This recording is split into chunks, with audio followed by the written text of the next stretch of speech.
혹시 은퇴하고 나서 배우자랑 더 자주 싸우시나요? 아니면 말은 안 해도 답답하고 숨 막히는 느낌 받으신 적 있으신가요? 사실 이거 여러분만 그런 게 아닙니다.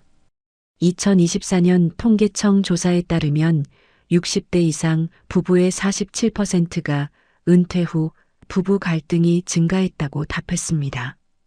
왜 그럴까요? 30년, 40년을 함께 살았는데 은퇴하고 나니까 오히려 더 불편하다는 겁니다. 여러분, 구독, 좋아요 눌러주시면 정말 큰 힘이 됩니다. 알림 설정까지 해주시면 유익한 영상 먼저 받아보실 수 있습니다. 감사합니다. 오늘은 이 불편한 진실에 대해 솔직하게 이야기해 보려고 합니다. 은퇴 후에도 행복한 부부로 살아가는 법, 그것은 바로 각자의 인생을 사는 것입니다. 어떻게 하는 건지 실제 사례와 함께 자세히 알려드리겠습니다. 제가 최근에 만난 김영수 씨, 올해 65세이신데요. 작년에 퇴직하셨습니다. 40년 가까이 회사 다니시면서 아내와는 주말에만 얼굴 보는 게 일상이었죠. 그런데 은퇴하고 나니까 문제가 생겼습니다. 아침에 일어나도 집에 있고, 점심 먹을 때도 집에 있고, 저녁에도 집에 있으니까 아내분이 스트레스를 받기 시작한 겁니다. 당신 오늘은 뭐 할 거예요? 이 질문이 매일 아침 나온다고 하시더라고요. 아내 입장에서 생각해 보세요. 30년 넘게 자기만의 루틴이 있었던 겁니다. 아침에 남편 출근시키고 나면 집안일하고, 친구들 만나고, 운동하고, 취미 생활하고. 그런데 어느 날 갑자기 남편이 24시간 집에 있으니까 모든 게 바뀌는 겁니다. 이게 여러분이 생각하는 것보다 훨씬 큰 스트레스입니다. 2025년 서울대 고령사회연구센터 조사를 보면 더 충격적입니다. 은퇴 후 1년 이내에 부부 상담을 받는 비율이 은퇴 전보다 3.2배나 증가했습니다. 그 이유 1위가 뭔지 아세요? 서로의 공간 침해였습니다. 부부 싸움의 원인도 바뀌었습니다. 예전에는 돈 문제, 자녀 문제로 싸웠다면 은퇴 후에는 당신 왜 자꾸 내 일에 간섭해요? 당신 하루 종일 뭐 했어요? 이런 것들로 싸운다는 겁니다. 저는 이게 당연하다고 봅니다. 생각해 보세요. 직장 다닐 때는 회사에서 각자 역할이 있었잖아요. 남편은 회사에서 부장이든 과장이든 자기 역할이 있고, 아내는 집에서 가정을 책임지는 역할이 있었죠. 그런데 은퇴하면 남편의 역할이 갑자기 사라집니다. 회사에서 중요한 사람이었는데 집에 오니까 할 일이 없는 겁니다. 그러니까 자꾸 아내 일에 관여하게 됩니다. 그건 왜 그렇게 해? 이건 이렇게 하는 게 낫지 않아? 40년 동안 한 번도 안 해본 요리에 대해 이것저것 말하기 시작합니다. 실제로 제가 아는 한 부부는 이런 일이 있었습니다. 남편분이 은퇴하고 나서 갑자기 집안일에 관심을 보이기 시작했대요. 좋은 거 아니냐고요? 아닙니다. 아내가 30년 동안 해온 방식이 있는데 남편이 이건 비효율적이야. 이렇게 하면 더 빠르지라면서 자꾸 간섭하는 겁니다. 빨래 개는 순서, 설거지하는 방법, 청소하는 순서까지. 처음에는 아내가 고마워요라고 했는데 한 달 지나니까 폭발했습니다. 당신이 뭘 안다고 이래라 저래라 해요. 여기서 중요한 포인트를 하나 짚고 넘어가야겠습니다. 많은 분들이 오해하시는 게 있습니다. 각자 인생을 산다는 게 서로 무관심하게 살거나 따로 사는 걸 의미하는 게 아닙니다. 같은 집에 살면서도 서로의 영역을 존중하고 각자의 시간을 갖는다는 뜻입니다. 이게 오히려 부부관계를 더 건강하게 만듭니다. 일본의 사례를 한번 볼까요? 일본에서는 이미 20년 전부터 조론이라는 개념이 있습니다. 법적으로는 부부이지만 각자의 삶을 사는 거죠. 별거나 이혼이 아니라 같은 집에 살지만 각자 방을 쓰고 각자 일정을 갖고 각자 친구들과 시간을 보냅니다. 처음에는 저게 무슨 부부냐는 비판이 많았는데 시간이 지나니까 오히려 이렇게 사는 부부들이 더 오래 관계를 유지한다는 연구 결과가 나왔습니다. 우리나라도 이제 비슷한 흐름입니다. 2024년 한국보건사회연구원 조사에서 65세 이상 부부 중 32%가 각자의 시간을 갖는 것이 부부관계에 도움이 된다고 답했습니다. 5년 전에는 18%였는데 거의 2배로 늘어난 겁니다. 시대가 변하고 있습니다. 그렇다면 구체적으로 어떻게 해야 할까요? 첫 번째, 각자의 공간을 확보하는 겁니다. 집이 크든 작든 상관없습니다. 방이 여러 개면 각자 방을 쓰는 게 좋고, 방이 하나뿐이라면 집 안에서 각자의 코너를 정하는 겁니다. 남편은 거실 한쪽, 아내는 안방 한쪽. 그 공간에서는 서로 간섭하지 않는 겁니다. 실제로 제가 상담한 한 부부는 이렇게 했습니다. 작은 아파트에 사시는데 남편은 베란다를 자기 공간으로 만들었습니다. 거기에 작은 책상 하나 놓고 책 읽고 음악 듣고 하는 거죠. 아내는 안방 한쪽에 화장대 겸 작업대를 만들어서 그림 그리고 뜨개질하고 합니다. 서로 그 시간만큼은 절대 방해하지 않기로 약속했대요. 처음 3개월은 어색했지만 지금은 이게 일상이 됐고 오히려 저녁에 만나서 대화할 거리가 많아졌다고 합니다. 두 번째로 중요한 건 각자의 일정을 갖는 겁니다. 은퇴했다고 해서 매일 집에만 있으면 안 됩니다. 남편은 남편대로, 아내는 아내대로 정기적으로 만나는 사람들이 있어야 합니다. 취미 모임, 동호회, 자원봉사, 뭐든 좋습니다. 일주일에 최소 3일은 각자 밖에서 활동하는 시간을 가져야 합니다. 통계를 하나 더 말씀드리면 서울시 어르신 행복조사에서 주 3회 이상 집 밖 활동을 하는 부부와 대부분 시간을 집에서 보내는 부부를 비교했더니 전자의 부부 만족도가 후자보다 42% 높았습니다. 특히 남편의 활동이 중요했습니다. 남편이 집 밖에서 자기 활동을 하면 아내의 만족도도 함께 올라갔습니다. 제가 아는 박철수 씨는 은퇴 후에 등산 동호회에 가입했습니다. 매주 화요일, 목요일 아침 7시에 모여서 동네 뒷산을 오릅니다. 처음에는 아내가 왜 나이 먹어서 힘들게 산을 올라가느냐고 했는데 막상 남편이 나가고 나니까 자기만의 시간이 생겨서 좋다고 하더라고요. 그 시간에 친구들 만나서 커피도 마시고 요가도 하고 남편도 산에서 친구들 만나서 이야기하고 운동하고 나면 기분이 좋아져서 집에 와서 아내한테 더 잘해준다고 합니다. 세 번째는 식사 문제입니다. 이게 생각보다 중요합니다. 많은 부부들이 은퇴하면 세 끼를 다 같이 먹어야 한다고 생각합니다. 그런데 꼭 그럴 필요 없습니다. 점심은 각자 해결하는 것도 방법입니다. 남편은 밖에서 친구들 만나서 먹고 아내도 자기 일정에 맞춰서 먹고 저녁만 같이 먹어도 충분합니다. 실제로 식사 독립을 실천하는 부부들이 늘고 있습니다. 아침은 각자 일어나는 시간에 맞춰서 먹고 점심도 각자 알아서 하고 저녁만 함께 준비해서 먹는 겁니다. 이렇게 하면 하루 종일 같이 있지 않아도 되니까 서로 숨통이 트입니다. 그리고 저녁에 만났을 때 오히려 할 이야기가 많아집니다. 오늘 뭐 했어요? 이 질문이 진짜 궁금해서 하는 질문이 되는 겁니다.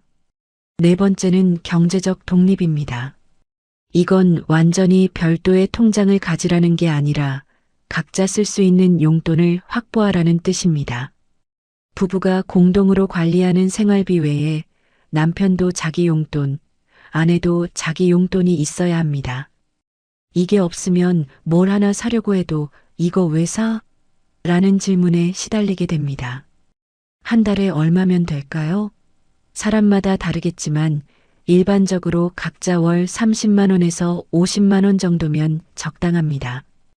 이 돈으로 친구들 만나서 밥 먹고 자기가 좋아하는 취미 생활하고 필요한 물건 사고 상대방한테 일일이 보고하거나 허락받을 필요 없는 돈입니다. 이게 있으면 심리적으로 훨씬 자유로워집니다. 다섯 번째는 여행입니다. 이것도 꼭 같이 갈 필요 없습니다. 물론 같이 가는 여행도 좋지만 각자 친구들과 가는 여행도 있어야 합니다. 남편은 남자친구들과 2박 3일 골프 여행, 아내는 여자친구들과 제주도 여행. 이런 게 1년에 한두 번씩 있으면 서로에게 좋은 자극이 됩니다. 제가 상담한 한 부부는 1년에 2번은 각자 여행 가기를 원칙으로 정했습니다. 봄에는 남편이 대학 동창들과 강원도로 낚시 여행을 가고 가을에는 아내가 고등학교 동창들과 부산으로 여행을 갑니다. 처음에는 서로 불안했대요. 혼자 두고 가도 될까? 그런데 막상 다녀오고 나니까 오히려 관계가 더 좋아졌습니다. 서로 그리워하는 마음도 생기고 여행 다녀와서 할 이야기도 많아지고 여기서 오해하지 말아야 할 게 있습니다. 이렇게 각자 생활한다고 해서 부부 관계가 소원해지는 게 아닙니다. 오히려 반대입니다. 서로 너무 붙어 있으면 작은 것도 눈에 거슬리고 짜증이 나는데 적당한 거리를 두면 상대방의 좋은 점이 더 잘 보입니다. 심리학에서 최적 거리 이론이라는 게 있습니다. 고슴도치 2마리가 추운 겨울에 서로 따뜻하게 해주려고 붙었다가 가시에 찔려서 아프니까 떨어졌다가 다시 추우니까 붙었다가를 반복하면서 결국 적당한 거리를 찾는다는 이야기죠. 부부도 마찬가지입니다. 너무 가까우면 서로 상처받고 너무 멀면 외롭습니다. 적당한 거리를 찾아야 합니다. 2024년 가톨릭대 심리학과 연구에서 흥미로운 결과가 나왔습니다. 은퇴 후 5년 이상 된 부부 500쌍을 대상으로 조사했는데 하루 평균 6시간 이상 떨어져 있는 부부가 대부분 시간을 같이 보내는 부부보다 관계 만족도가 35% 높았습니다. 그리고 일주일에 1회 이상 각자만의 외부 활동이 있는 부부는 그렇지 않은 부부보다 이혼 충동을 느끼는 비율이 58% 낮았습니다. 이제 구체적인 실천 방법을 좀 더 자세히 알려드리겠습니다. 먼저 부부가 앉아서 솔직하게 대화해야 합니다. 당신이 싫어서가 아니라 우리 둘 다 행복하게 살기 위해서 각자의 시간이 필요한 것 같다고 말하는 겁니다. 이게 쉽지 않습니다. 특히 우리 세대는 이런 대화에 익숙하지 않으니까요. 그래도 해야 합니다. 대화할 때 몇 가지 원칙이 있습니다. 첫째, 상대방을 비난하지 않습니다. 당신 때문에 내가 숨이 막혀가 아니라 나도 내 시간이 필요한 것 같아라고 말하는 겁니다. 둘째, 구체적으로 제안합니다. 우리 좀 떨어져 있자가 아니라 내가 화요일 목요일은 등산 가도 될까? 라고 물어보는 겁니다. 셋째, 상대방의 의견도 들어줍니다. 일방적으로 통보하는 게 아니라 함께 논의하는 겁니다. 그 다음에는 일정표를 만드는 게 좋습니다. 거창한 거 아닙니다. 종이에 월화수목금토일 쓰고 각자 언제 뭘 할 건지 적는 겁니다. 남편은 화요일 목요일 아침에 등산, 수요일 오후에 도서관, 아내는 월요일 수요일에 요가, 금요일에 친구 만남. 이렇게 적어 놓으면 서로 일정을 알 수 있고 오늘 어디가? 이런 질문도 안 해도 됩니다.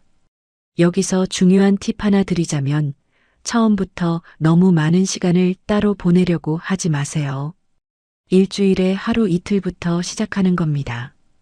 익숙해지면 조금씩 늘리고 갑자기 매일 따로 있으면 오히려 불안할 수 있습니다. 단계적으로 적응하는 게 중요합니다. 그리고 각자 활동하는 동안 절대 전화로 체크하지 마세요. 지금 뭐 해? 누구랑 있어? 이런 전화하면 의미가 없습니다. 믿고 기다리는 겁니다. 물론 안전이 걱정되면 잘 다녀와 정도의 문자는 괜찮습니다. 하지만 시도 때도 없이 연락하는 건 서로를 피곤하게 만듭니다. 실제로 한 부부는 이런 규칙을 만들었습니다. 각자 활동하는 시간에는 긴급한 일이 아니면 전화하지 않기. 대신 저녁에 만나서 오늘 있었던 일을 이야기하기. 이렇게 하니까 저녁 시간이 기다려진다고 합니다. 마치 연애할 때 데이트 시간을 기다리는 것처럼요. 또 하나 중요한 건 집안일 분담입니다. 아내가 전적으로 담당하던 집안일을 이제는 나눠서 해야 합니다. 하지만 여기서도 각자의 영역을 정하는 게 좋습니다. 예를 들어 남편은 설거지와 분리수거, 아내는 요리와 빨래. 이렇게 역할을 나누면 서로 간섭하지 않아도 됩니다. 중요한 건 상대방이 하는 일에 대해 이래라 저래라 하지 않는 겁니다. 설거지를 남편이 하기로 했으면 아내는 그냥 두는 겁니다. 그릇은 이렇게 놓아야지, 물은 아껴서 써야지, 이런 말 하지 마세요. 자기 방식대로 하게 놔두는 겁니다. 완벽하지 않아도 괜찮습니다. 제가 만난 한 부부는 이렇게 했습니다. 일주일 식단을 일요일에 같이 정합니다. 그런데 누가 요리할지는 아침에 오늘 내가 할게 하는 사람이 하는 겁니다. 강제로 정해놓지 않고 자연스럽게. 이렇게 하니까 요리가 의무가 아니라 선택이 되더래요. 하기 싫으면 안 하고, 하고 싶으면 하고. 물론 계속 한 사람만 하면 안 되니까 대충 비율은 맞추지만 칼같이 정해놓지는 않는 겁니다. 여기서 남편들한테 특히 당부드리고 싶은 말이 있습니다. 아내가 각자 생활하자고 하면 섭섭해하지 마세요. 이게 당신을 싫어해서가 아닙니다. 30년, 40년을 한 공간에서 살았으면 이제 좀 숨통을 트고 싶은 겁니다. 이해해 주세요. 그리고 오히려 이게 장기적으로는 관계를 더 좋게 만듭니다. 반대로 아내들한테도 말씀드리고 싶습니다. 남편이 집에서 할 일을 찾도록 도와주세요. 40년 동안 회사에서 일하다가 갑자기 집에 오면 정말 할 게 없습니다. 당신은 쉬어라고만 하지 말고 이거 같이 해볼래? 이거 당신이 해줄 수 있을까? 이렇게 역할을 주는 겁니다. 물론 너무 간섭하지 말라고 했지만 처음에는 좀 알려주고 익숙해지면 놔두는 거죠. 은퇴 후 부부 생활에서 가장 위험한 게 뭔지 아세요? 무료함입니다. 할 일이 없으니까 자꾸 상대방한테만 관심이 가는 겁니다. 그래서 각자 취미가 정말 중요합니다. 운동이든 악기든 그림이든 사진이든 뭐든 좋습니다. 자기가 집중할 수 있는 게 있어야 합니다. 통계를 보면 은퇴 후 취미 활동을 하는 사람과 안 하는 사람의 행복도가 확연히 다릅니다. 문화체육관광부 2024년 조사에서 정기적인 취미 활동을 하는 60대 이상의 생활 만족도는 10점 만점에 7.2점이었고 특별한 취미가 없는 60대 이상은 4.8점이었습니다. 거의 2.5점 차이입니다. 취미를 찾을 때는 너무 거창하게 생각하지 마세요. 동네 문화센터에서 하는 프로그램도 좋고 유튜브 보고 따라하는 것도 좋습니다. 중요한 건 꾸준히 할 수 있는 거 찾는 겁니다. 일주일에 2-3번, 한 번에 1-2시간 정도 할 수 있는 거면 충분합니다. 제가 아는 한 분은 70세에 우쿨렐레를 시작했습니다. 처음에는 손가락이 잘 안 움직여서 고생했지만 1년 지나니까 간단한 곡은 칠 수 있게 됐대요. 지금은 동네 노인정에서 다른 어르신들한테 가르쳐 주기도 한답니다. 이런 게 생기니까 매일이 기다려진다고 하세요. 각자 생활하면서도 함께하는 시간도 필요합니다. 이게 균형입니다. 일주일에 한두 번은 둘이서만 뭔가를 하는 거예요. 같이 영화 보러 가거나 근처 맛집 탐방하거나 산책하거나 이때는 온전히 둘만의 시간에 집중하는 겁니다.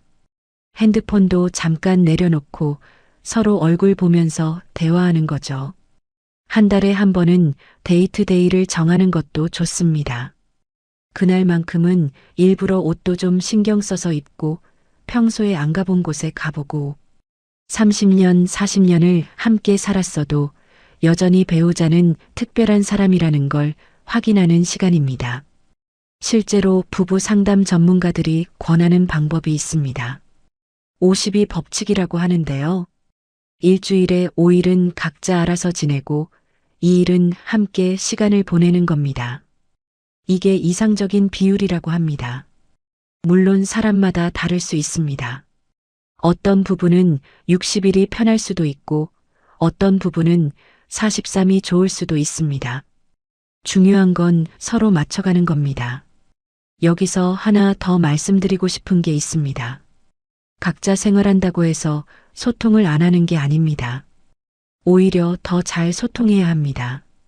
상대방이 뭘 하고 있는지, 기분은 어떤지, 필요한 건 없는지 관심을 가져야 합니다. 다만 그게 간섭이나 통제가 되면 안 되는 거죠. 좋은 소통의 예를 들어볼게요. 오늘 등산 어땠어? 힘들지 않았어? 는 좋은 질문입니다. 등산은 왜 가? 집에서 쉬지는 나쁜 질문입니다. 친구들 만나서 즐거웠어? 는 좋은 질문이고 친구들이랑 뭐 했는데 이렇게 늦었어? 는 나쁜 질문입니다. 차이가 보이시죠? 건강 문제도 중요합니다. 나이가 들수록 건강이 중요한데 이것도 각자 책임지는 게 좋습니다. 물론 서로 챙겨주는 건 좋지만 약 먹었어? 병원 갔어? 이런 걸 매일 확인하면 상대방이 어린애 취급받는 느낌을 받습니다. 각자 자기 건강은 자기가 챙기되 필요하면 도와주는 정도가 적당합니다. 제가 상담한 한 부부는 건강수첩을 만들었습니다. 각자 자기 약 먹는 시간, 병원 가는 날짜, 건강검진 결과를 적어 놓는 거예요. 상대방이 물어보지 않아도 필요하면 서로 볼 수 있게. 이렇게 하니까 서로 잔소리 안 해도 되고 필요한 정보는 공유가 되더래요. 경제적인 부분도 투명하게 가는 게 좋습니다. 각자 용돈이 있다고 해서 큰 지출을 마음대로 하는 건 아닙니다. 예를 들어 100만 원 이상 쓸 일이 있으면 상의하기, 이런 규칙을 정해놓는 겁니다. 신뢰는 투명함에서 나옵니다. 2025년 금융감독원 조사에 따르면 은퇴 부부의 경제적 갈등 중 62%가 상대방 몰래 돈을 쓴 것이 원인이었습니다. 별거 아닌 돈이라도 숨기면 나중에 큰 문제가 됩니다. 각자 용돈 범위 내에서는 자유롭게 쓰되 큰 돈은 서로 의논하는 게 건강한 방법입니다. 자녀 문제도 빼놓을 수 없습니다. 자녀가 결혼했든 안 했든 이제 독립한 성인입니다. 부모가 너무 간섭하지 말아야 합니다. 특히 은퇴하고 나면 자녀한테 관심이 더 가는데 이것도 적당히 해야 합니다. 자녀도 자기 삶이 있습니다. 부부가 각자 생활하면 좋은 점이 또 있습니다. 자녀한테 덜 의존하게 됩니다. 할 일이 없으니까 자녀한테 자꾸 전화하고 만나자고 하는데 자기 생활이 충실하면 그럴 필요가 없어집니다. 자녀 입장에서도 훨씬 편합니다. 마지막으로 이 모든 걸 실천하기 위해서 가장 중요한 게 뭔지 아세요? 마음가짐입니다. 내 배우자는 내 소유물이 아니다라는 생각을 가져야 합니다. 40년을 함께 살았어도 상대방은 독립된 인격체입니다. 나와 다른 생각을 가질 수 있고, 나와 다른 걸 좋아할 수 있고, 나와 다르게 시간을 보낼 수 있습니다. 이게 당연한 겁니다. 우리 세대는 부부는 하나라고 배웠습니다. 그래서 모든 걸 같이 해야 한다고 생각합니다. 하지만 시대가 변했습니다. 이제는 부부는 둘입니다. 두 개의 독립된 개인이 서로 존중하고 배려하면서 함께 사는 겁니다. 이게 더 건강한 관계입니다. 여러분, 오늘 이야기 어떠셨나요? 은퇴 후 부부가 각자 인생을 산다는 게 처음에는 낯설고 이상하게 느껴질 수 있습니다. 하지만 실제로 해보시면 알게 됩니다. 이게 서로를 위한 배려라는 걸요. 서로에게 숨 쉴 공간을 주는 겁니다. 그게 진짜 사랑입니다. 핵심만 다시 정리하겠습니다.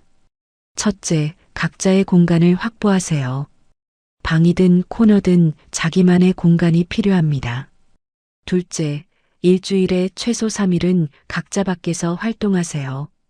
취미든 모임이든 자기만의 일정을 만드세요. 셋째, 서로를 존중하고 간섭하지 마세요. 믿고 기다려주는 게 사랑입니다. 이렇게 하면 오히려 부부관계가 더 좋아집니다. 저녁에 만났을 때 할 이야기도 많아지고 서로가 더 그리워집니다. 30년, 40년을 함께 살았는데 이제 와서 이렇게 사는 게 이상하다고 생각하실 수 있습니다. 하지만 해보세요. 처음 3개월만 버티시면 됩니다. 그러면 이게 얼마나 편한지 알게 되실 겁니다.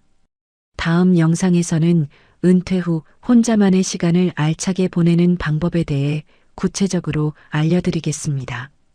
어떤 취미가 좋은지, 어떤 모임에 가입하면 좋은지 실제 사례와 함께 준비했습니다. 오늘도 영상 봐주셔서 감사합니다. 구독과 좋아요, 알림 설정도 꼭 부탁드립니다. 여러분의 노후가 행복하기를 진심으로 응원합니다. 감사합니다. 혹시 이런 생각 해보신 적 있으세요?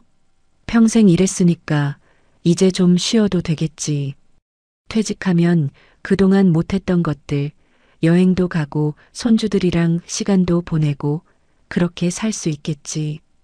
근데요, 통장 잔고가 잔인하게 이렇게 말을 합니다. 돈 벌러 나가야 되지 않냐고, 일을 해야 되지 않냐고요. 막상 퇴직 다음 달 통장 잔고 보고 놀라시는 분 많습니다. 지금 이 채널에서 솔직히 말해볼까요? 오늘 제가 드릴 이야기는 달콤한 노후 이야기가 아닙니다. 지금 이 순간 대한민국에서 60대, 70대 수백만 명이 겪고 있는 충격적이고 냉혹한 현실입니다. 국민연금 월 64만 원, 퇴직금 1억도 2, 3년이면 절반이 사라지는 현실, 그리고 어쩔 수 없이 다시 일하러 나서야 하는 그 막막함. 이게 남 이야기가 아닙니다. 오늘 이 영상 끝까지 보시면 지금 당장 뭘 해야 하는지 그 답이 보입니다. 절대 중간에 끄지 마세요. 후반부에 반드시 챙겨가셔야 할 내용이 있습니다. 이 채널이 도움이 되셨다면 그냥 이 영상이 여러분께 진짜 도움이 됐다 싶으실 때 구독 버튼 한번 눌러주세요. 그 한 번이 저한테는 정말 큰 힘이 됩니다. 자, 그럼 시작할게요. 얼마 전에 제가 댓글을 보다가 마음이 참 먹먹해졌어요. 어떤 분이 이런 글을 남기셨거든요. 65세에 퇴직하고 이제 딱 1년이 됐는데 처음엔 너무 좋았다고. 아침에 알람 없이 일어나고 낮에 산책도 하고 그게 꿈만 같았대요. 근데 석 달쯤 지나니까 통장이 눈에 밟히기 시작했다고 하시더라고요. 그러다 6개월이 넘어가자 퇴직금에서 생활비를 빼고 있는 자신을 발견했대요. 아내한테도 말 못하고 혼자 새벽에 일어나서 인터넷으로 일자리 검색을 했다고. 그분이 댓글 마지막에 이렇게 쓰셨어요. 은퇴가 이런 건 줄 몰랐다고. 이게 딱 한 분의 이야기가 아닙니다. 통계를 한번 보실게요. 통계청 자료 기준으로 우리나라 65세 이상 노인 빈곤율이 무려 40%에 육박합니다. OECD 회원국 중에서 압도적인 1등이에요. 쉽게 말하면 지금 이 나라에서 65세를 넘긴 분들 10명 중 4명은 빈곤 상태에 있다는 겁니다. 이게 개발도상국 이야기가 아니에요. 세계 경제 규모 10위권 안에 드는 대한민국 이야기입니다. 근데 왜 이렇게 됐을까요? 여러 이유가 있지만 제가 오늘 가장 핵심적인 것만 솔직하게 풀어드릴게요. 우선 국민연금 이야기부터 해야 해요. 많은 분들이 퇴직하고 나서 국민연금만 있으면 어느 정도는 살 수 있을 거라고 생각하세요. 근데 현실이 어떤지 아세요? 국민연금공단이 발표한 자료를 보면 2023년 기준으로 국민연금 수령자의 평균 수령액이 월 62만 원입니다.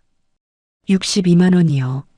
서울에서 원룸 월세가 50만 원에서 60만 원인데 연금 받아서 월세 내면 밥은 어디서 먹나요? 물론 좀 더 오래 납입하신 분들은 100만 원, 150만 원 받으시는 분들도 있어요. 근데 그게 전체 수령자 중에서 몇 퍼센트냐 하면 생각보다 훨씬 적습니다. 실제로 국민연금 30년 이상 납입한 사람이 받는 최고 수준의 연금도 200만 원을 넘기기가 쉽지 않아요. 근데 우리가 한 달에 최소한 인간다운 생활을 하려면 얼마가 필요할까요? 보건사회연구원이 조사한 자료에 따르면 60대 이상 단독 가구의 적정 생활비가 월 145만 원 정도랍니다. 부부 기준이면 210만 원이 넘고요. 근데 평균 연금은 62만 원이에요. 이 갭을 어디서 메꾸나요? 퇴직금으로 메꿉니다. 아니면 자식한테 손 벌립니다. 아니면 다시 일하러 나갑니다. 이 세 가지밖에 없어요. 퇴직금 이야기를 좀 해볼게요. 많은 분들이 퇴직금이 꽤 되니까 그거 있으면 되겠지 하고 생각하세요. 직장인 평균 퇴직금이 한 2억 정도 된다고 하는데 그게 실제로 얼마나 버티는지 아세요? 생각보다 훨씬 빨리 없어집니다. 인천에 사는 63세 최 씨 아저씨 이야기를 해드릴게요. 35년 직장 생활 끝에 퇴직금 1억 8천만 원을 받았어요. 본인도 아내도 너무 기뻤대요. 이 돈이면 한 10년은 괜찮지 않겠냐고. 근데 퇴직하자마자 일이 생겼어요. 큰딸 결혼 자금으로 3천만 원이 나갔고 오래 미뤄뒀던 아파트 도배 장판에 500만 원, 냉장고, 세탁기 바꾸는데 250만 원, 그리고 아내가 무릎 수술 받는데 병원비로 800만 원이 나갔어요. 퇴직하고 6개월도 안 됐는데 벌써 4,500만 원이 사라진 거예요. 남은 돈으로 생활비 쓰기 시작했어요. 월 200만 원씩만 써도 1년에 2,400만 원이에요. 3년이면 7,200만 원이 없어지는 거죠. 처음에 1억 8천 있던 게 3년 만에 1억 이하로 떨어졌어요. 그때부터 최 씨 아저씨는 잠을 못 자기 시작했대요. 이 돈이 다 없어지면 어떡하나? 5년 후, 10년 후엔 어떻게 사나? 그 불안이 밤마다 찾아왔다고 하시더라고요. 이게 특별한 케이스가 아닙니다. 우리 주변에 너무나 많은 이야기예요. 퇴직금은 퇴직하는 순간부터 시간과의 싸움이 시작됩니다. 쓰면 쓸수록 줄어드는데 버는 돈은 없으니까요. 그러면 70대는 어떨까요? 지금 우리나라 70대 분들 솔직히 말씀드릴게요. 이분들 세대는 퇴직금이라는 개념 자체가 제대로 없었던 시대를 사신 분들이 많아요. 자영업 하시다 접으신 분, 비정규직으로 사신 분, 농사 짓다 올라오신 분들, 국민연금도 늦게 가입하셔서 수령액이 30만 원, 40만 원인 분들이 부지기수예요. 그러면 어떻게 사나요? 복지관에서 만난 72세 박할머니 이야기를 해드릴게요. 이분은 국민연금이 월 38만 원이에요. 거기다 기초연금 30만 원 합해서 월 68만 원이에요. 그게 이분의 한 달 전 재산입니다. 아파트는 없고 오래된 임대 아파트에 사세요. 관리비 4만 원, 핸드폰 요금 2만 원, 전기가스 합해서 5만 원, 그러면 생활비로 남는 게 50만 원이 채 안 돼요. 거기서 식비, 의료비, 교통비를 해결해야 해요. 이분이 어떻게 하셨는지 아세요? 동네 식당에 새벽 설거지 아르바이트를 나가세요. 새벽 5시에 일어나서 버스 타고 가서 아침 설거지 하시고 오전 10시에 집에 돌아오세요. 그렇게 하루 4만 원을 버세요. 한 달에 10번 나가면 40만 원, 그게 이분의 용돈이자 비상금이에요. 이 이야기를 들으셨을 때 어떤 마음이 드세요? 저는 처음 이 이야기 들었을 때 가슴이 철렁했어요. 72살에 새벽 5시에 일어나서 설거지를 하러 가신다고요. 이게 우리 사회의 현실이에요. 그렇다면 도대체 이 문제가 왜 이렇게 심각해졌을까요? 여러 이유가 있는데 제가 가장 중요하다고 생각하는 것 3가지를 말씀드릴게요. 첫째는 우리나라가 너무 빨리 고령화 사회가 됐다는 거예요. 2005년에 이미 고령화 사회에 진입했고 2020년에 고령사회, 2025년이면 초고령 사회로 진입할 것으로 보입니다. 65세 이상 인구가 전체 인구의 20%가 넘는 거예요. 이렇게 빠른 고령화는 세계에서 유례가 없습니다. 일본도 우리보다는 느렸어요. 사회가 그 속도를 따라가지 못하는 거예요. 연금 제도도, 복지 인프라도, 노인 일자리 정책도 다 따라가지 못하고 있어요. 둘째는 우리 세대가 자식 교육과 집장만에 모든 걸 다 쏟아붓다 보니까 정작 본인 노후 준비를 못했다는 거예요. 이게 욕할 수가 없어요. 40대, 50대에 아이들 대학 보내고 결혼시키고 전세금 마련해주고 그러다 보면 통장에 남는 게 없어요. 나중에 생각하자 하다 보면 어느새 60이 되는 거예요. 이게 게으른 게 아니에요. 그 세대가 그렇게 살 수밖에 없었던 거예요. 자식한테 다 해줘야 부모 노릇했다 소리 들었던 시대를 사신 분들이니까요. 셋째는 기대 수명이 너무 길어졌다는 거예요. 지금 우리나라 평균 기대 수명이 83살입니다. 60에 퇴직하면 앞으로 23년을 더 살아야 한다는 이야기예요. 23년치 생활비, 의료비, 주거비. 이걸 퇴직금 2억으로 버티면 수학적으로 불가능한 거예요. 퇴직금 2억을 23년으로 나누면 연 870만 원, 월 72만 원이에요. 거기에 연금 100만 원 더해도 월 170만 원이에요. 서울에서 노인 부부가 월 170만 원으로 어떻게 사나요? 거의 불가능한 이야기예요. 그러니까 선택지가 없어지는 거예요. 다시 일하러 나가는 수밖에. 지금 우리나라 60세 이상 고령자 취업자 수가 얼마나 되는지 아세요?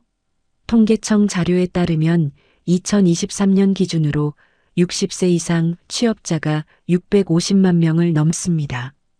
이게 계속 늘고 있어요. 해마다 늘고 있어요. 은퇴하고 쉬고 싶어서 쉬는 게 아니라 먹고 살기 위해 어쩔 수 없이 다시 일터로 나가는 분들이 그렇게나 많다는 거예요. 경기도 수원에 사는 68세 이씨 어르신 이야기를 해드릴게요. 이분은 30년 넘게 중소기업 영업팀장으로 일하다가 65세 명예퇴직했어요. 퇴직금 2억 조금 넘게 받았고 국민연금은 월 110만 원이 나왔어요. 처음에는 괜찮겠다 싶었대요. 아내랑 제주도 여행도 가고 친구들이랑 골프도 치고. 근데 1년이 지나자 현실이 보이기 시작했어요. 아들이 사업이 힘들다며 3천만 원을 빌려갔어요. 갚겠다고 했는데 갚을 기미가 안 보이고 아파트 대출 이자가 월 50만 원씩 나가고 아내 당뇨 약가, 본인 혈압 약가, 한 달에 의료비만 15만 원이 넘고 관리비, 통신비, 보험료 다 합치면 고정 지출이 이미 80만 원을 넘어요. 거기다 밥 먹고 사는 식비. 살다 보면 경조사도 있고 손주 용돈도 줘야 하고 110만 원 연금으로는 택도 없어요. 퇴직금을 매달 80만 원씩 빼쓰기 시작했는데 3년이 지나자 퇴직금이 절반이 됐어요. 이씨 어르신은 그때 결심을 했대요. 이러다가는 진짜 망한다고. 그래서 다시 취업 시장에 뛰어들었어요. 근데 현실이 또 거기서 냉혹했어요. 68살이라는 나이가 걸림돌이 됐어요. 영업 30년 경력이 있는데 뽑아주는 데가 없어요. 이력서 15군데 넣었는데 연락 온 데가 2군데였어요. 한 군데는 아파트 경비, 한 군데는 마트 카트 정리. 30년 영업팀장이 마트 카트 정리를 하러 가야 하는 현실. 이 씨 어르신이 그 이야기 하시면서 목이 메었대요. 자존심이 상한 게 아니에요. 이게 현실이구나 싶었대요. 그래서 마트 카트 정리를 선택하셨어요. 하루 6시간, 월 104만 원. 그게 지금 이 씨 어르신의 생활이에요. 이게 특별한 케이스가 아니라는 거예요. 지금 우리나라에서 60 넘어서 새로 취업하는 분들이 어떤 일을 하느냐 하면 대부분이 경비, 청소, 배달, 단순 노무 쪽이에요. 평생 쌓아온 경력이 다 필요 없어지는 거예요. 이게 얼마나 가슴 아픈 현실인지 직접 겪어보신 분들은 아실 거예요. 왜 이렇게 됐을까요? 우리나라 기업 문화가 나이 들면 무조건 내보내는 구조로 돼 있기 때문이에요. 50대 초반에 이미 임원 아니면 나가야 하는 구조. 그리고 그 이후엔 정규직으로 다시 들어가기가 거의 불가능한 구조. 법적으로는 나이 차별을 금지하지만 현실에선 면접 보러 가면 나이부터 보거든요. 이력서에 나이 보는 순간 탈락인 데가 얼마나 많은지 아세요? 그나마 다행인 건 최근 몇 년 사이에 노인 일자리 사업이 늘어났다는 거예요. 정부에서 운영하는 노인 일자리 사업에 참여하면 월 20만 원에서 30만 원 정도 벌 수 있어요. 적지만 없는 것보다는 낫죠. 근데 이것도 경쟁이에요. 신청자가 워낙 많다 보니까 원하는 분들이 다 들어가질 못하는 상황이에요. 심지어 노인 일자리도 경쟁을 해야 하는 세상이 됐어요. 자, 그러면 이 현실 앞에서 어떻게 해야 할까요? 지금 50대이신 분들, 퇴직을 앞두신 분들, 이미 퇴직하신 60대, 70대 분들, 각각 처한 상황이 다르죠. 제가 오늘 구체적으로 말씀드릴게요. 먼저 아직 퇴직 전인 50대 분들께 드리는 이야기예요. 지금 당장 본인 국민연금 예상 수령액을 확인해 보세요. 국민연금공단 홈페이지 들어가시면 내 연금 알아보기가 있어요. 거기서 지금까지 납입한 기간과 금액 기준으로 예상 수령액이 나와요. 이걸 먼저 보셔야 해요. 그 금액이 월 생활비에 얼마나 되는지 계산해 보세요. 만약에 그 금액이 생활비의 절반도 안 된다면 지금부터 그 갭을 메울 방법을 생각해야 해요. 그리고 퇴직금 절대로 한 번에 다 쓰면 안 됩니다. 퇴직금은 통장에 들어오는 순간부터 모두가 손을 벌립니다. 자식도, 친척도, 친구도. 근데 그 돈은 내 노후 20년을 책임져야 할 돈이에요. 함부로 빌려주거나 투자하면 안 됩니다. 원금 손실 없는 안전한 곳에 나눠서 보관하는 게 최우선이에요. 은행, 정기예금, 국채, 이런 것들이요. 수익률이 낮다고 하지만 원금을 지키는 게 먼저예요. 퇴직금으로 주식 투자했다가 날려버린 분들 이야기 주변에 얼마나 많은지 아세요? 또 하나 건강보험 문제를 미리 준비하세요. 퇴직하면 직장가입자에서 지역가입자로 바뀌는데 지역가입자 건강보험료가 생각보다 많이 나와요. 퇴직금이나 금융재산에도 건강보험료가 부과되거든요. 어느 분은 퇴직하고 처음으로 날아온 건강보험료 고지서 보고 기절할 뻔했다고 하셨어요. 이걸 미리 알고 준비해야 해요. 퇴직 전에 직장 인사팀이나 건강보험공단에 문의해서 예상 보험료를 미리 파악해 두세요. 이제 이미 퇴직하신 60대 분들 이야기를 할게요. 가장 중요한 건 현재 지출 구조를 솔직하게 점검하는 거예요. 많은 분들이 퇴직 전 생활 수준을 퇴직 후에도 그대로 유지하려다가 빠르게 자산이 줄어요.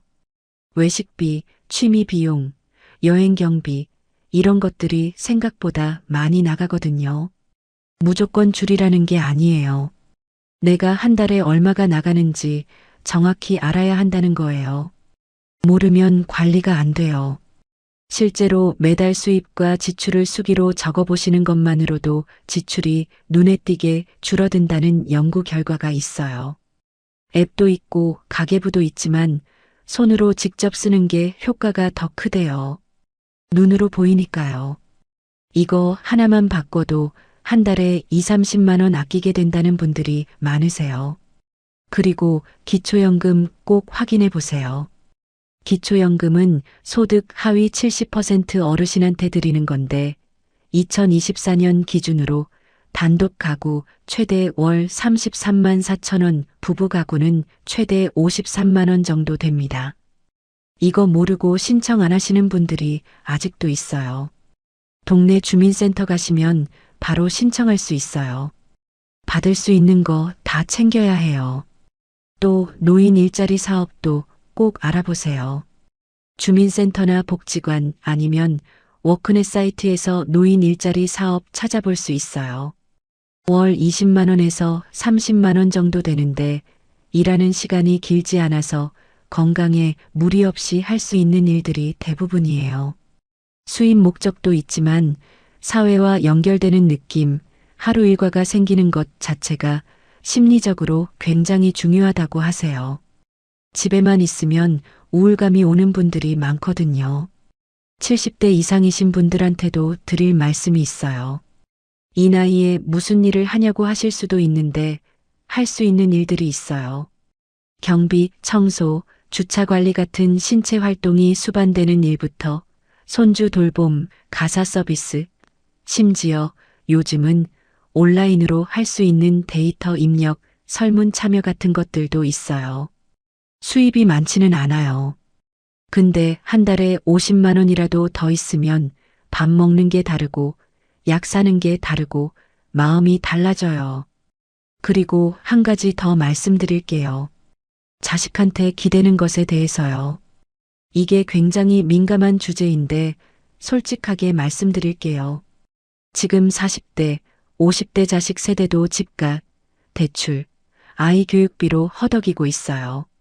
부모한테 드리고 싶은 마음은 있지만 현실적으로 여유가 없는 자식들도 많아요. 그러니까 자식한테 기대는 것 자체가 자식을 힘들게 하는 거예요. 오히려 내가 자식한테 짐이 되지 않겠다는 생각, 그게 나를 위해서도 자식을 위해서도 건강한 마음 자세예요.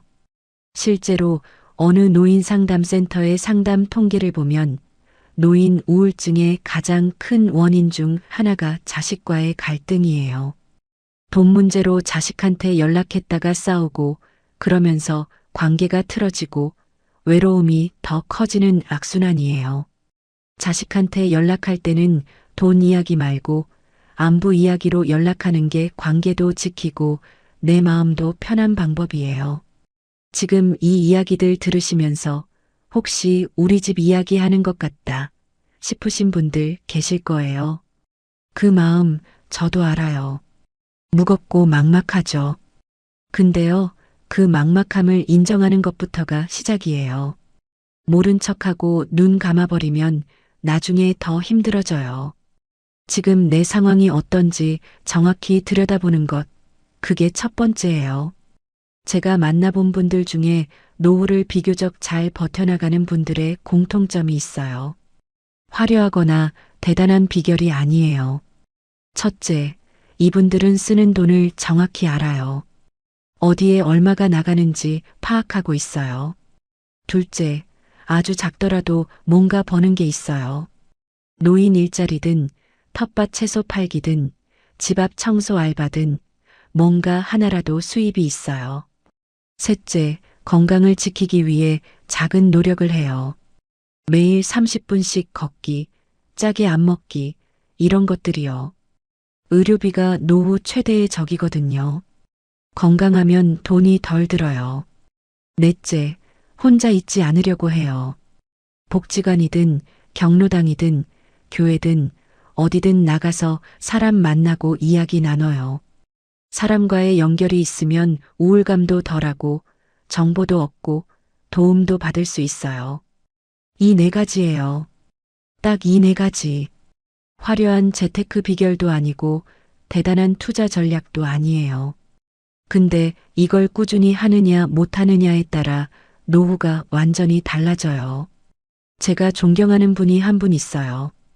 75세 서울 거주 여성분인데 남편은 10년 전에 먼저 떠나셨고 혼자 사세요. 국민연금 월 60만 원, 기초연금 33만 원, 합해서 93만 원이 전부예요. 그런데 이분이 어떻게 사냐면 아침마다 동네 복지관 가서 점심 드시고 오후엔 복지관 자원봉사 하세요. 자원봉사하면서 생활비 일부가 지원되고 무엇보다 친구들이 생겼대요. 집에 있는 시간을 최소화했어요.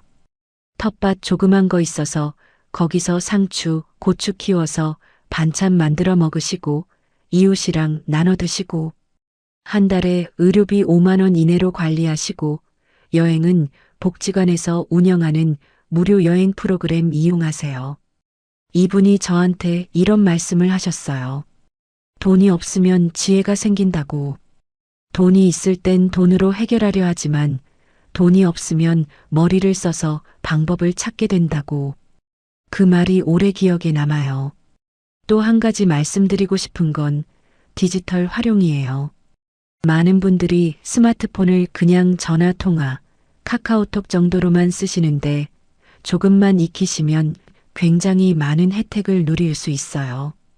정부에서 제공하는 복지 서비스 정보, 무료 의료 검진 신청, 노인 일자리 신청, 다 앱이나 인터넷으로 할 수 있거든요. 모르면 못 받는 혜택들이 생각보다 많아요. 그리고 주민센터를 적극 활용하세요. 주민센터에 가시면 의외로 신청 가능한 복지 서비스가 많아요. 명절 지원금, 겨울 난방비 지원, 의료급여, 장기요양 등급 신청, 이런 것들이 다 주민센터에서 연결이 돼요. 근데 안 가면 몰라요. 직접 가셔서 내가 받을 수 있는 지원이 있냐고 물어보세요. 이게 창피한 일이 아니에요. 국가가 마련해둔 제도를 내가 권리로 누리는 거예요. 의료비 절감에 대해서도 한 말씀 드릴게요. 어르신들 중에 병원에 자주 가시는 분들 많으시죠? 만성질환으로 매달 병원 다니시는 분들, 이분들한테 도움이 되는 게 있어요.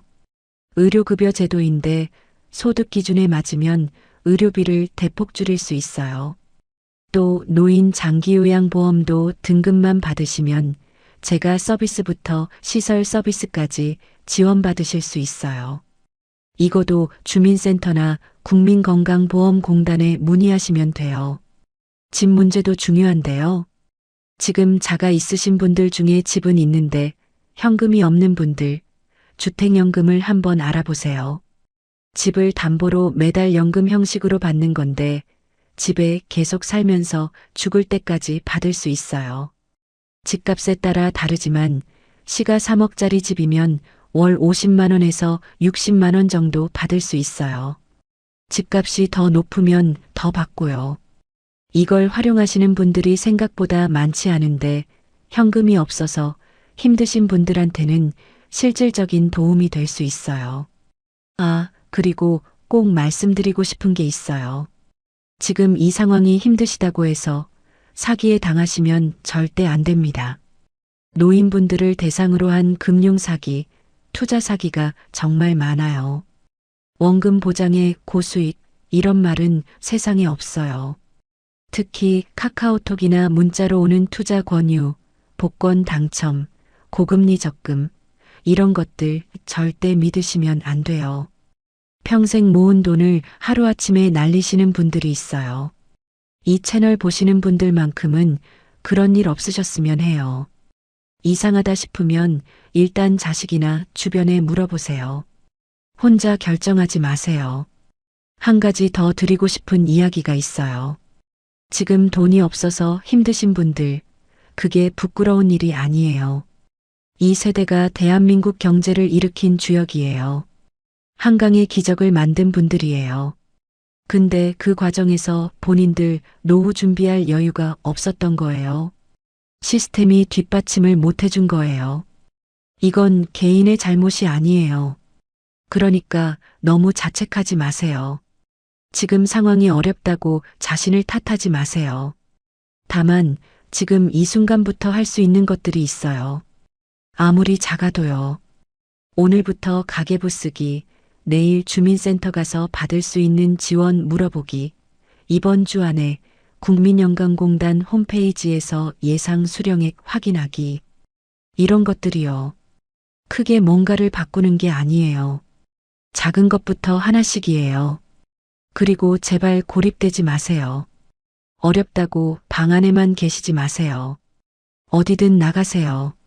복지관, 경로당, 동네 공원, 어디든요. 사람을 만나야 정보도 얻고 도움도 얻을 수 있어요. 혼자선 아무것도 안 돼요. 사람이 사람을 살려요. 요즘 우리 사회에서 60대, 70대를 바라보는 시선이 좋지 않은 경우도 있어요.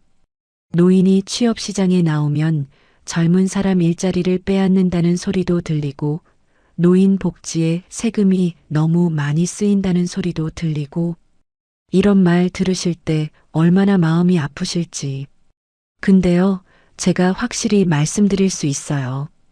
평생 이 나라를 위해 일하신 분들이 노후에 마땅한 대우를 받는 건 당연한 권리예요. 부끄러워하실 필요가 전혀 없어요. 있어야 할 게 없는 거고 받아야 할 걸 못 받은 거예요. 그리고 한 가지 더 건강 얘기를 빼놓을 수가 없네요. 노후에 돈보다 더 중요한 게 건강이에요.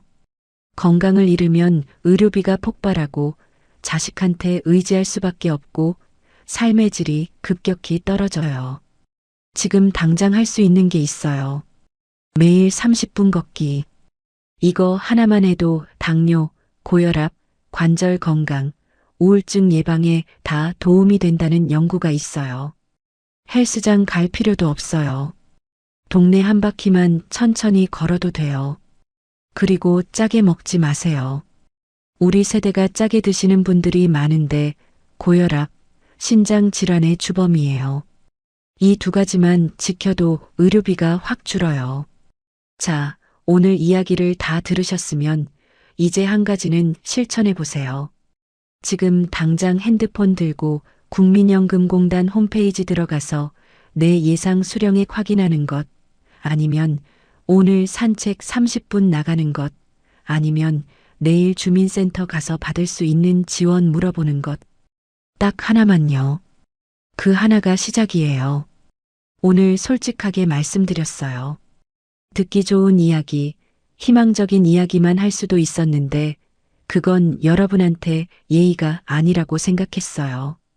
현실이 힘들다는 걸 알고 그 안에서 할 수 있는 것들을 찾는 게 진짜 도움이 되는 거라고 믿어요. 돈 없는 은퇴, 이게 사치냐 아니냐를 따지기 전에 지금 이 현실을 정면으로 바라보는 용기가 먼저예요. 막막하다고 눈 감으면 더 막막해져요. 아주 작은 것 하나라도 오늘부터 시작하세요. 그 하나가 내일의 나를 조금 더 단단하게 만들어줘요. 여러분, 이 채널이 오늘 조금이라도 도움이 되셨다면 주변에 힘드신 분 한 분한테 이 영상 공유해 주세요. 그분한테 큰 힘이 될 수 있어요. 그리고 다음 영상에서는 60대 이후에 실제로 할 수 있는 소득 활동들을 더 구체적으로 다뤄볼 예정이에요. 놓치지 마시고 알림 설정해 두세요. 오늘도 끝까지 함께 해주셔서 진심으로 감사드립니다.